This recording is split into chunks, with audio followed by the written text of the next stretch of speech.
Selamat pagi Pak, perkenalkan nama saya Michael Numan Tobing, NIM 1904011140. Pada kesempatan pagi ini saya akan menjelaskan mengenai bab 8 yang berjudul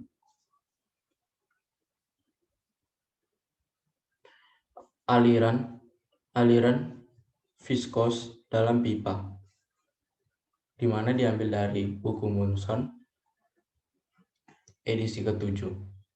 Saya akan men-share PPT-nya.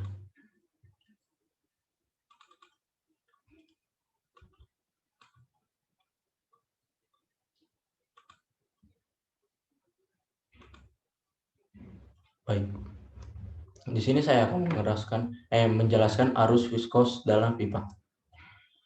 Karakteristik umum aliran pipa. Meskipun tidak semua saluran digunakan untuk mengangkut fluida dari satu lokasi ke lokasi lain berbentuk bulat penampang, sebagian besar yang umum, ini termasuk pipa air biasa, selang hidrolik, dan saluran lain yang dirancang untuk menanam perbedaan tekanan yang cukup besar di dinding tanpa ditorsi bentuk yang tidak semestinya. Saluran tipikal penampang non-lingkaran termasuk saluran pemanas dan pendingin udara yang seringkali merupakan penampang persegi panjang. Biasa tekanan perbedaan antara bagian dalam dan luar saluran ini relatif kecil. Sebagian besar prinsip dasar yang terlihat tidak tergantung pada bentuk penampang melintang, meskipun detail aliran mungkin tergantung padanya. Kecuali ditentukan lain, kami akan menganggap bahwa saluran ini bulat akan menunjukkan bagaimana menjelaskan bentuk lain. Laminar atau arus turbulen. Aliran fluida dalam pipa mungkin aliran laminar atau mungkin aliran tubular. Seorang Albert Rayburn pada tahun 11.842 sampai 19.122 sebelum Masehi, seorang ilmuwan matematikawan Inggris adalah orang yang pertama kali membedakan perbedaan antara dua kalkulasi aliran ini dengan menggunakan peralatan sederhana seperti yang ditunjukkan pada gambar di bawah. Margin yang merupakan sketsa eksperimen pewarna radon menyuntikkan pewarnaan ke dalam pipa dalam aliran mengalir gravitasi. Rentang angka radon yang aliran pipa laminar transmisi atau tubular diperoleh tidak dapat diberikan secara tepat. Transisi aktual dari aliran laminar ke aliran tubular dapat terjadi di berbagai bilangan radon, tergantung pada seberapa besar aliran oleh getaran pipa ke kesasaran pintu masuk sejenis. Untuk tujuan teknik umum 1, yaitu tidak mestinya tidak mencegah untuk menghilangkan gangguan tersebut nilai berikut. Aliran dalam putaran pipa adalah laminar jika bilangan radon kurang dari sekitar 2100. Aliran dalam pipa bundar adalah bergolak jika bilangan radon lebih besar dari 4000. Untuk bilangan radon antara kedua batas ini, aliran dapat beralih antara kondisi laminar dan tubular dalam gaya aliran transisi yang tampak berjalan secara normal. Di sini saya akan memberikan beberapa contoh, yaitu saya akan memberikan sekitar 2 contoh. Contoh pertama yaitu perkiraan seberapa keras Anda perlu memompa untuk memicu aliran tubular dalam tabung yang membutuhkan pompa tangan ke ban sepeda Anda. Untuk kenaikan ini, perkirakan penurunan tekanan karena kerugian besar dan kecil. Solusi. Untuk permulaan tubular, diperlukan bilangan redoks lebih dari 2300, dan untuk aliran tubular yang dikembangkan sepenuhnya, RE melebihi 10.000. Di mana di sini rumus RE adalah Rho P P per U. Semuanya diperbaiki kecuali kecepatan udara yang dikendalikan oleh pemompaan Anda. Lakukan untuk tabung berdiameter internal 3 mili.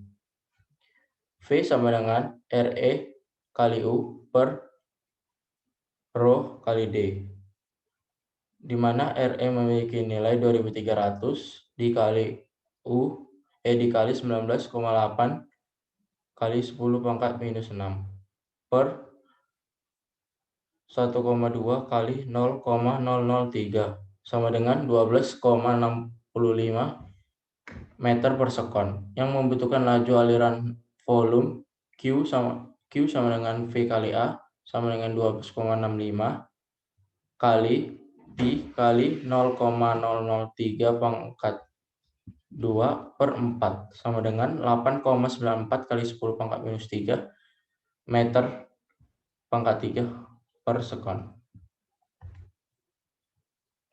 Jika diameter bagian dalam pompa adalah 30 mili, maka Anda perlu menggerakkan piston, di mana itu rumusnya adalah V sama dengan Q per A piston, di mana Q sama dengan 8,94 kali 10 pangkat minus 5 per Q per 4 kali 0,03 kuadrat, sama dengan 0,1265 meter per sekon. Penurut tekanan akibat kehilangan besar dapat diperkirakan dengan menggunakan delta P sama dengan F rho V kuadrat per 2 kali I per D.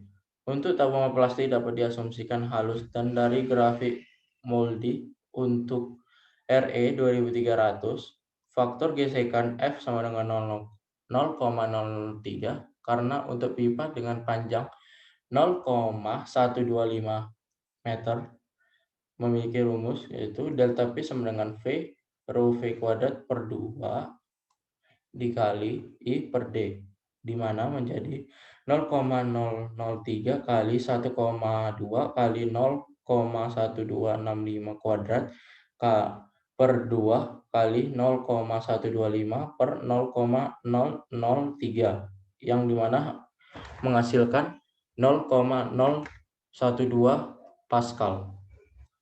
Kehilangan kecil yang signifikan hanya ada di katup dan koefisien kerugian tipikal adalah KL sama dengan 2. Jadi delta P sama dengan setengah rho V kuadrat kali KL, di mana 1,2 kali 0,1265 kuadrat per 2 kali 2 menjadi 0,0192 Pascal.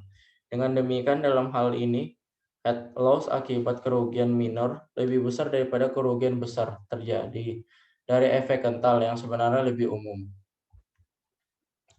Pada contoh kedua, kita memiliki sebuah gambar. Perhatikan gambarnya. Pertimbangkan aliran minyak dengan rho 894 kilo per meter kubik atau U sama dengan U 2,33 kilo per meter sekon. Dalam pipa berdiameter 24 cm dengan kecepatan rata-rata 0,5 meter per sekon, bagian sepanjang 330 mili pipa melewati aliran danau yang sedingin es.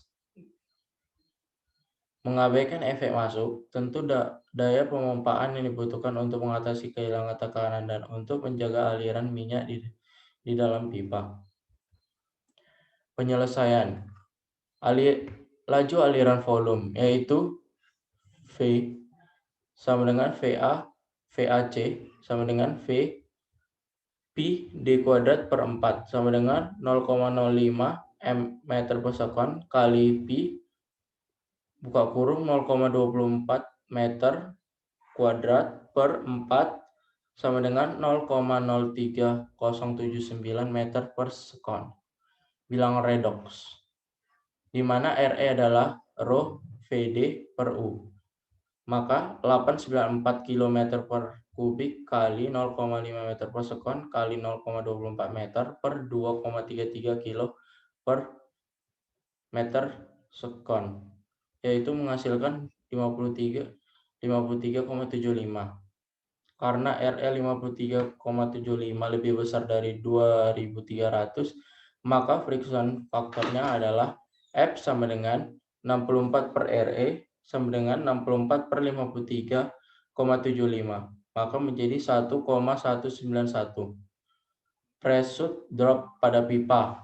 Delta P sama dengan delta PL sama dengan VL per D kali rho V kuadrat per 2. Sama dengan 1,191 kali 330 meter per 0,24 meter dikali 894 km per kubik kali 0,2 meter per sekon kuadrat per 2 dikali 1 kN per 1000 kilo kali meter per sekon kuadrat dikali 1 K Pascal per 1 kN per meter kuadrat, di mana 156,9 K Pascal. Daya pemompan W pump per V delta sama dengan V kali delta P sama dengan 0,03379 meter kubik per sekon dikali 156,3 kPa kali 1 kW per 1 kPa meter pangkat 3 per sekon, di mana hasilnya menjadi 483 kW. Pada contoh 3, pada akhir musim panas, kolam berenang dikeringkan dalam waktu yang sangat lama. Selang di berdiameter kecil. Lihat pada gambar di bawah. Selang halus diameter dalam D sama dengan 6 cm dan panjang L sama dengan 65 meter. Perbedaan ketinggian awal dari permukaan kolam ke outlet selang adalah H sama dengan 2,20 meter. Hitunglah laju volume dalam liter per menit LPM di awal pengurasan. Aliran diasumsikan sebagai aliran lamiran, maka persamaan 1 RE sama dengan rho VD per U, di mana F sama dengan 64 per RE, AL sama dengan VL per D kali V2 kuadrat per 2G. Persamaan 2 head, energinya P1 per rho G tambah delta 1 per V1 kuadrat per 2G tambah 2Z tambah H pump sama dengan P2 per P rho G tambah alpha 2 per V2 kuadrat per 2G tambah Z2 tambah Han turban tambah HL. H pump sama dengan Han turban sama dengan 0. P1 sama dengan P2 sama dengan 0. V0 sama dengan V2 sama dengan V. Maka persamaan 3 menjadi alpha 2 V2 V kuadrat per 2G sama dengan Z1 dikurang Z2 dikurang HL sama dengan H dikurang HL. Masukkan persamaan 1 ke persamaan 3, maka menjadi H2 tambah 64 UL per rho D kuadrat alpha 2 kali V dikurang 2GH per alpha 2 sama dengan 0. Sehingga didapatkan V sama dengan 0,36969. Maka laju aliran volumenya adalah V sama dengan VAC sama dengan V pi D kuadrat per 4, di mana menjadi 0,36969 meter per sekon dikali pi dalam kurung 0,0060 meter tutup kurung kuadrat per 4 dikali buka kurung 1000 L per meter kubik tutup kurung dikali buka kurung 60 sekon per min dalam tutup kurung sama dengan menjadi 0,6272 L per min, sehingga maka aliran laju volumenya menjadi 0,6272 L per min. Sekian dan terima kasih. Segitulah PPT saya. Mohon maaf bila ada kesalahan. Selamat siang.